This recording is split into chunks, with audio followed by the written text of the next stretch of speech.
Relationship ரொம்ப பர்சனலாக போகக்கூடாது. ஜஸ்ட் ட்ரெயின் ஸ்நேகிதம் மாதிரி இருக்கணும். அதை அப்படியே பிளாட்ஃபார்மோடு விட்டுறணும். எல்லாரும் சந்தோஷமாக இருப்பாங்க, யாருக்கும் கஷ்டமே கிடையாது. No commitments, no disappointments.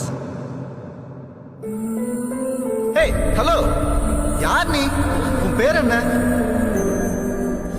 உன்னை பற்றி தெரிஞ்சுக்கணும்னு ஆசையாக இருக்கு. நாளைக்கு மீட் பண்ணலாமா? நல்லவனா தான் இருக்கேன், ஆனா கொஞ்சம் அப்படி அப்படி. அண்ணா என்ன சொல்றாரு? நம்ம 2 பேரும் பர்ஃபெக்ட் லவ்வர்ஸ். நாம நமக்காக வாழணும், ஒருத்தருக்காக இன்னொருத்தர் வாழ்றதெல்லாம் முட்டாள்தனமா இல்லை. லவ்ங்கிற வார்த்தைக்கு அர்த்தமே இல்லை. It is just a fantasy. லைஃப்ல ஃபர்ஸ்ட் டைம்